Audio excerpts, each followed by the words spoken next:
વડોદરા નવલખી કૃત્રિમ તળાવ નજીક મગર આવી ચડતા શ્રીજીના વિસર્જનને લઈ ભક્તોમાં ભય ફેલાયો છે। વડોદરામાં હાલ ગણેશ ઉત્સવ ચાલી રહ્યો છે, ત્યારે વડોદરા નવલખી કૃત્રિમ તળાવ નજીક જીબીના થાંભલા પર બે માણસો કામગીરી માટે ચડ્યા હતા। તે દરમિયાન તમે નીચે મગર જોવા મળતા વાઇલ્ડ લાઇફ રેસ્ક્યુ ટ્રસ્ટના પ્રેસિડેન્ટ અરવિંદ પવારને જાણ કરી હતી। તેથી વાઇલ્ડ લાઇફ રેસ્ક્યુ ટ્રસ્ટના કાર્યકર્તાઓ વન વિભાગના અધિકારીઓને સાથે રાખી મગરનું રેસ્ક્યુ કરવા સ્થળ ઉપર પહોંચ્યા હતા, જ્યાં ભારે જહેમત બાદ તેઓએ આશરે 4 થી 5 ફૂટના મગરને રેસ્ક્યુ કરી વન વિભાગને સુપરત કર્યો હતો। નોંધનીય છે કે હાલ વડોદરામાં ગણેશ ઉત્સવ ચાલુ છે,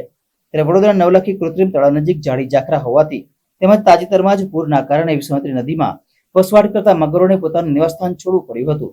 જેથી વડોદરામાં રોડ રસ્તા પર તેમજ અવાવરૂ જગ્યા પર મગર જોવા મળી રહ્યા છે।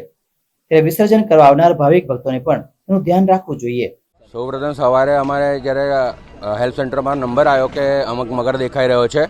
અને પછી અમે અહીંયા સ્થાન પર પહોંચતા અમને ખબર પડી કે અહીં આપણું ગણપતિ વિસર્જનનું જે કૃત્રિમ તળાવ બનાવેલું છે